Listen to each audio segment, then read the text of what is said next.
नमस्कार मंडळी, श्री स्वामी समर्थ. स्वागत आहे तुमचे माझ्या यूट्यूब चॅनलवरती. आजचा दिवस तुम्हाला खूप छान सुखाचा आनंदाचा जाऊ हीच मी स्वामींच्या चरणी प्रार्थना करते आणि आज नवीन व्हिडिओला सुरुवात करते.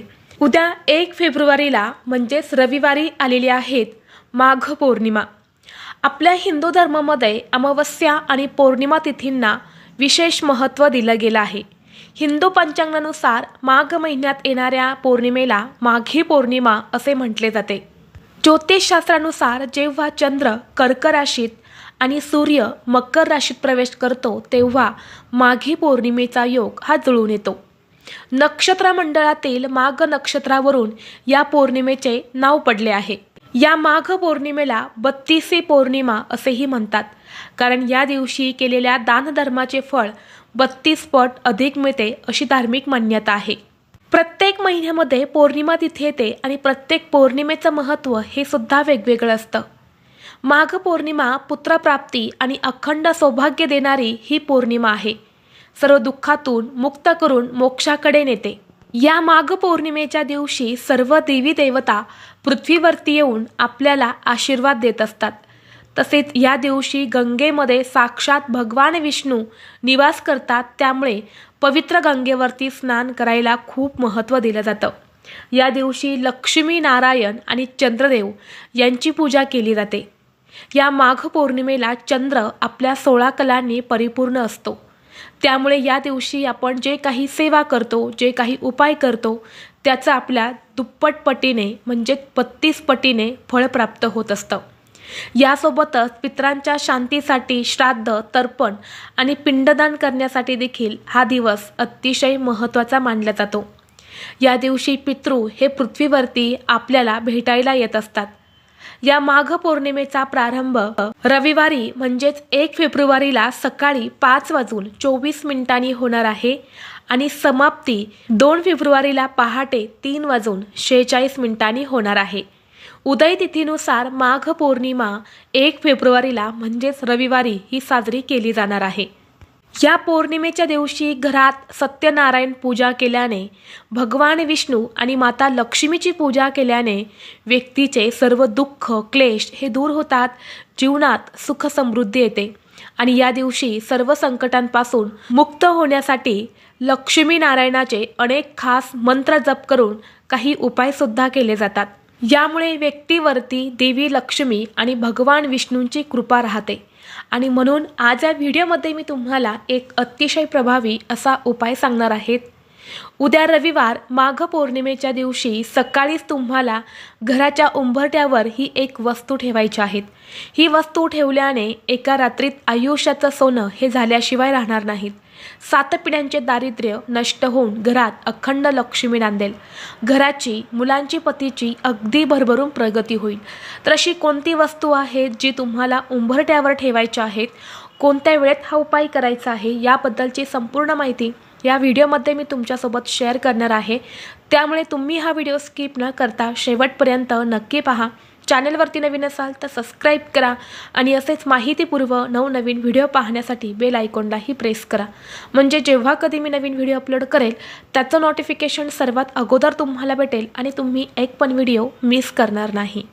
आज या व्हिडिओमध्ये मी तुम्हाला जो उपाय सांगणार आहे तर हा उपाय आपल्याला उद्या रविवारी सकाळीच करायचा आहे. सकाळी 12 वाजण्याच्या अगोदरच आपल्याला ही एक वस्तू जी आहे तर ती घराच्या उंबरठ्यावर ठेवायची आहे. आपल्या घराचा उंबरठा हे आपल्या घराचं सर्वस्व असतं, कारण तिथूनच आपल्या घरामध्ये लक्ष्मी ही येत असते. दिवसातून 7 वेळा लक्ष्मी ही आपल्या घरामध्ये येत असते असं स्वतः भगवान श्रीहरी विष्णूंनी विष्णू पुराणामध्ये सांगितले आहे. आणि मंडळी, तुम्हाला माहीत आहे का, पौर्णिमा ही तिथीसुद्धा माता लक्ष्मीला समर्पित आहे. या दिवशी माता लक्ष्मी जागृत अवस्थेमध्ये पृथ्वीवरती भ्रमण करत असते आणि ती आपल्या घरामध्ये 7 वेळा येत असते.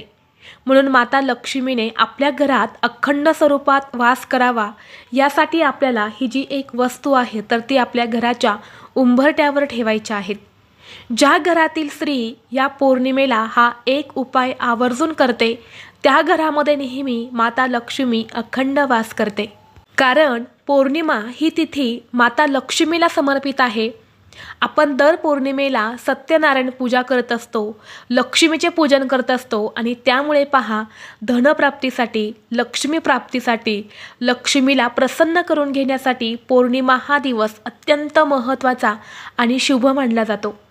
आणि म्हणून जर तुम्हाला तुमच्या आयुष्यामध्ये सतत आर्थिक अडचणींना सामोरे जावं लागत असेल, काहीतरी आर्थिक अडचणी येत असेल, घराची भरभराट होत नाही किंवा घरामध्ये लक्ष्मी टिकत नाही, पैसा टिकत नाही, उद्योग व्यवसाय आहे त्यामध्ये अडचणी येत असतील, तुमचा व्यवसाय हा चांगला चालत नाही, घरामध्ये हवा तसा पैसा येत नाही, पैसा आला तर तो काही ना काही कारणाने घरातून पुन्हा बाहेर जात असेल, म्हणजेच काय, घरामध्ये पैसाच टिकत नसेल, तर या सर्व कारणावरून समजते की माता लक्ष्मी घरामध्ये स्थिर नाही. आता माता लक्ष्मी घरामध्ये नांदणे म्हणजे फक्त पैसाच असतो का, तर नाही. घरामध्ये एक प्रकारची शांती, समृद्धी असणं सुद्धा तितकंच महत्त्वाचं असतं. घरामध्ये एकमेकांमध्ये प्रेम, एकोपा असणे, आनंदाचे आणि सकारात्मक वातावरण असणे देखील तितकंच महत्त्वाचं असतं. तर यालाच लक्ष्मी नांदणे असे म्हणतात. आपल्याला पैसा तर हवा आहे, पण त्यासोबतच घरातील वातावरण हे लक्ष्मी टिकून ठेवण्यासाठी, स्थिर राहण्यासाठी अनुकूल असणंसुद्धा तितकंच महत्त्वाचं असतं. कारण काही दिवसांचे महत्त्व हे खूप जास्त असते आणि माघ पौर्णिमा म्हटलं की या दिवशी 32 पटीने फळ मिळत असतं आणि म्हणून या दिवशी केलेले उपाय हे कधीच वाया जात नाही. या उपायांचा आपल्याला निश्चितच फळ प्राप्त होते. हा उपाय केल्याने घरातील वाद, विवाद, क्लेश दूर होऊन आजारपण देखील दूर होते आणि आपल्या कुटुंबाची, मुलांची, पतीची प्रगती व्हायला सुरुवात होते. आणि म्हणून हा उपाय जो आहे तर तो आपल्याला उद्या रविवारी माघ पौर्णिमेला नक्की करायचा आहे. हा उपाय करण्यासाठी तुम्हाला उद्या सकाळी लवकर उठायचं आहे. अगदी ब्रह्ममुहूर्तावरती उठून तुम्ही स्नान केले तर ते खूप शुभ मानले जाते. कारण माघ पौर्णिमेला स्नानाला अनन्यसाधारण महत्त्व आहे. या दिवशी नद्यांच्या संगमावर स्नान केल्याने सूर्य आणि चंद्राशी संबंधित दोषापासून मुक्ती मिळते. म्हणूनच या दिवसाला पुण्ययोग असे म्हणतात.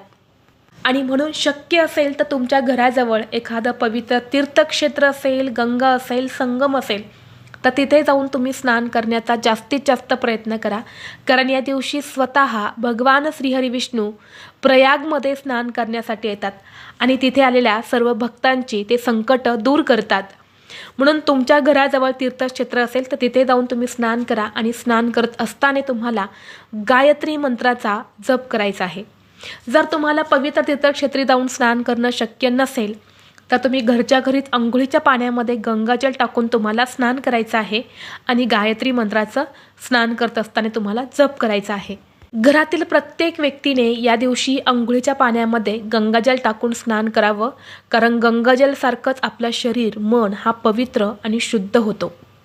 यानंतर स्वच्छ कपडे परिधान करून आपल्या देवघरातील देवांची विधिवत तुम्हाला पूजा करून घ्यायची आहे आणि यानंतर तुम्हाला हा उपाय करायचा आहे. उपाय करण्यासाठी तुम्हाला एक तांब्याचा कलश घ्यायचा आहे. कलशामध्ये शुद्ध पिण्याचं पाणी भरायचं आहे. पिण्याचंच पाणी घ्यायचं आहे. कुठल्याही बेसिनचं किंवा खराब पाणी घेऊ नका. जे पाणी आपण पिण्यासाठी वापरतो तेच पाणी तुम्हाला तांब्याच्या कलशामध्ये घ्यायचं आहे. त्यामध्ये तुम्हाला थोडंसं गंगाजल टाकायचं आहे, थोडीशी हळद टाकायची आहे. गंगाजल नसेल तर फक्त पाण्यामध्ये हळद टाकायचे आहेत आणि हे जे पाणी आहे तर हे तुम्हाला तुमच्या घराच्या उंबरठ्यावर, उंबरठ्याच्या बाहेर मुख्य प्रवेशद्वारावरती तुमच्या हाताने शिंपडायचं आहे आणि यानंतर एक स्वच्छ कपडा घेऊन ते तुम्हाला पुसून काढायचं आहे. यामुळे काय होतं की आपल्या घराबाहेर रात्रभर जी काही नकारात्मकता येऊन थांबलेली असते तर ती संपूर्णपणे नष्ट होते. आता यानंतर तुम्हाला काय करायचं आहे, एका वाटीमध्ये थोडीशी हळद घ्यायची आहे. त्यामध्ये तुम्हाला पाणी किंवा गंगाजल टाकायचं आहे. त्या हळदीची पेस्ट बनवायची आहे आणि उंबरट्यावरती तुम्हाला हळदीचं लेपन करायचं आहे. हळदीचं लेपन करायचं आहे म्हणजे उंबरटा हा तुम्हाला ओल्या हळदीने सारवून घ्यायचा आहे. बघा, आपण प्रत्येक पौर्णिमेला आणि अमावस्येला उंबरट्यावरती हळदीचं लेपन करत असतो. हळद ही देवी लक्ष्मीला अत्यंत प्रिय आहे आणि उंबरटा हे आपल्या घराचं सर्वस्व आहे. तिथूनच आपल्या घरामध्ये या दिवशी 7 वेळा लक्ष्मी येत असते आणि म्हणून लक्ष्मीला आकर्षित करण्यासाठी आपल्याला उंबरठ्यावरती असं हळदीचं लेपन जे आहे तर ते करायचं आहे। हळदीचं लेपन करून झाल्यानंतर तुम्हाला एक दिवा सर्वप्रथम तिथे प्रज्वलित करायचा आहे। एक मातीची पंती घ्या किंवा कोणत्याही धातूचा दिवा तुम्ही घेऊ शकता। त्यामध्ये शक्य असेल तर शुद्ध गाईचं तूप घालायचं आहे। दुहेरी कापसाची वात लावायची आहे। वात थोडीशी लाल पिवळी करा, त्याला हळद आणि कुंकू लावून थोडीशी लाल पिवळी करायची, ती वात दिव्यामध्ये लावायची आणि असा हा दिवा तुम्हाला प्रज्वलित करायचा आहे। आणि जेव्हा तुम्ही बाहेरून घरामध्ये प्रवेश करता, जी तुमची उजवी साईड असणार आहे, तर तिथे तुम्हाला थोडेसे तांदूळ किंवा फुलांच्या पाकळ्या टाकून त्यावरती हा जो दिवा आहे तर हा ठेवायचा आहे। यानंतर एका वाटीमध्ये थोडंसं कुंकू घ्यायचं आहे, कुंकवामध्ये पाणी टाकायचं आहे आणि कुंकवाचा गंध तुम्हाला तयार करायचा आहे। गंध तयार केल्यानंतर आपल्या घराचा जो उंबरठा आहे, ज्यावर आपण हळदीचं लेपन केलं आहे, तर त्या उंबरठ्याच्या मधोमध तुम्हाला अष्टलक्ष्मीचं प्रतीक काढायचं आहे। कारण पौर्णिमेच्या दिवशी अष्टलक्ष्मीची म्हणजेच लक्ष्मीच्या 8 रूपांची पूजा केली जाते। ही पूजा केल्याने समृद्धी आणि आपल्या कुटुंबाला संरक्षण मिळत असते। तसेच घरातील व्यक्तींचे सर्व दुःख हे दूर होतात, आर्थिक अडचणी दूर होतात आणि घरात लक्ष्मी अखंड वास करते। आता अष्टलक्ष्मीचं प्रतीक हे कसं काढायचं? आपल्या उजव्या हाताचं जे करंगळी जवळचं बोट आहे, अनामिका, ज्या बोटाने आपण हळदी कुंकू लावत असतो, तर ते बोट तुम्हाला कुंकवाच्या गंधामध्ये बुडवायचं आहे। आणि ज्या प्रकारे आपण कलश पूजन करत असतो, कलशावरती आपण 5 बोटं ओढत असतो, तर त्या प्रकारे तुम्हाला कुंकवामध्ये बोट बुडवून पहिलं बोट तुम्हाला उंबरठ्याच्या मधोमध ओढायचं आहे आणि म्हणायचं आहे अधिलक्ष्मी। यानंतर दुसरं बोट ओढल्यानंतरनं धनलक्ष्मी, तिसरं बोट ओढल्यानंतरनं धान्यलक्ष्मी, यानंतर गजलक्ष्मी, संतानलक्ष्मी, वीरलक्ष्मी, विजयलक्ष्मी आणि विद्यालक्ष्मी असे तुम्हाला 8 बोटं ओढून या अष्टलक्ष्मीची नावं घ्यायची आहेत। ही प्रत्येक लक्ष्मी आपल्याला वेगवेगळ्या प्रकारची फळं, पुण्य जे आहे तर ती प्रदान करत असते। ज्या प्रकारे तुम्हाला स्क्रीनवर दिसत असेल, तर याच पद्धतीने तुम्हाला ही बोटं जी आहे तर ती ओढून घ्यायची आहेत। आणि यानंतर जिथे तुम्ही अष्टलक्ष्मीचं प्रतीक काढलेलं आहे, तर त्या उंबरठ्यावरतीच डाव्या आणि उजव्या साईडला तुम्हाला कुंकवाने एक स्वस्तिकसुद्धा काढायचं आहे। स्वस्तिक हे मांगल्याचे प्रतीक मानले जाते। यामुळे आपल्या घरात सुख, समृद्धी, शांती आणि लक्ष्मी येत असते। आता ही कुंकवाने स्वस्तिक काढल्यानंतरनं त्यामध्ये 4 बिंदू आणि कडाच्या 2 लाईनसुद्धा द्यायच्या आहेत, कारण त्या स्वस्तिकच्या मर्यादा असतात आणि ते स्वस्तिकसुद्धा त्याशिवाय अपूर्ण असतं, म्हणून स्वस्तिक व्यवस्थित काढायचं आहे। स्वस्तिक काढल्यानंतर लगेच त्या स्वस्तिकला हळद, कुंकू, अक्षदा, फुले अर्पण करायची आहेत। उंबरठ्यावरती जिथे तुम्ही अष्टलक्ष्मीचं प्रतीक काढलं आहे, तर त्याला सुद्धा हळद, कुंकू, अक्षदा, फुले अर्पण करायची आहे। धूप, दीप, अगरबत्ती तुम्हाला ववाळून घ्यायच्या आहेत। यानंतर आपल्या मुख्य प्रवेशद्वारावरती सुद्धा तुम्हाला कुंकवाने एक स्वस्तिक काढायचं आहे आणि त्या स्वस्तिकच्या खाली तुम्हाला गायत्री मंत्र लिहायचा आहे। एखादी काडी घ्या, काडी कुंकवामध्ये बुडवा आणि स्वस्तिक काढल्यानंतर त्याच्या खालीच तुम्हाला हा गायत्री मंत्र लिहायचा आहे। गायत्री मंत्र तुम्हाला लिहिणं शक्य नसेल, तर मग तुम्ही खाली ओम विष्णवे नमः हा मंत्र लिहू शकता।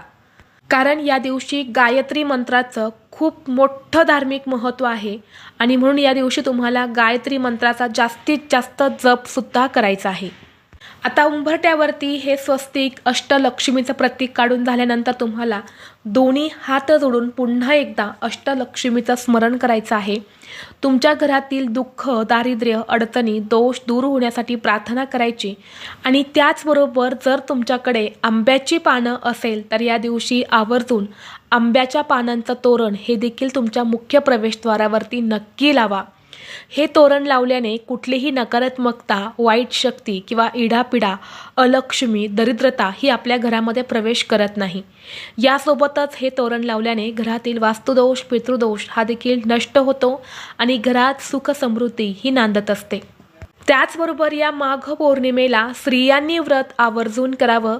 या माघ पौर्णिमेला स्त्रियांनी व्रत केलं तर मुलांच्या संबंधित काही समस्या असेल तर त्या दूर होतात. जसे की मुलांना सतत दोष असेल किंवा नजर दोष लागत असेल, आजारी पडत असेल, तर यासारख्या समस्या मुलांच्या दूर होतात. तसेच अखंड सौभाग्य देखील प्राप्त होते. देवी लक्ष्मी ही प्रसन्न होत असते. म्हणून शक्य असेल तर स्त्रियांनी या दिवशी आवर्जून व्रत करावं. त्याचबरोबर या दिवशी आपल्या स्वयंपाकघराची सुद्धा पूजा केली जाते. म्हणून एक कुंकवाने आपल्या स्वयंपाकघरामध्ये सुद्धा स्वस्तिक काढा. तिथे सुद्धा तुम्हाला गॅस शेगडीची, तुमच्या स्वयंपाकघराची पूजा करायची आहे. कारण बघा, ज्या घरामध्ये अन्नपूर्णा प्रसन्न असते तिथेच माता लक्ष्मी ही येत असते. म्हणून आपल्याला माता लक्ष्मीसोबतच अन्नपूर्णाचाही आशीर्वाद असायला हवा. म्हणून या दिवशी अन्नपूर्णा मातेची सुद्धा पूजा केली जाते. तुमच्या देवघरामध्ये अन्नपूर्णा मातेची मूर्ती असेल तर ती आपण तांदळामध्ये ठेवत असतो. तर ते तांदूळसुद्धा या दिवशी तुम्हाला बदलायचे आहेत. पहिले तांदूळ जे असतील तर ते तुम्ही त्यातले काही तांदूळ तांदळाच्या डब्यात टाकायचे आहेत आणि थोडेसे तांदूळ हे चिमण्यांना टाकायचे आहेत. आणि नवीन तांदूळ वाटीमध्ये घालून तुम्हाला अन्नपूर्णा मातेची मूर्ती ही तांदळामध्ये ठेवायची आहेत. प्रत्येक पौर्णिमेला अन्नपूर्णा मातेची मूर्तीचे जे तांदूळ असतात तर ते बदलायचे असतात. तर ही अत्यंत महत्त्वाची माहिती मला तुमच्यापर्यंत शेअर करायची होती. व्हिडिओ तुम्हाला आवडला तर लाईक करा, चॅनलवरती नवीन असाल तर सबस्क्राईब करा आणि हा व्हिडिओ आपल्या मित्रपरिवारासोबत जास्तीत जास्त शेअर करा. चला तर मग भेटू असंच पुढल्या एका नवीन व्हिडिओमध्ये. तोपर्यंत सर्वांना श्री स्वामी समर्थ.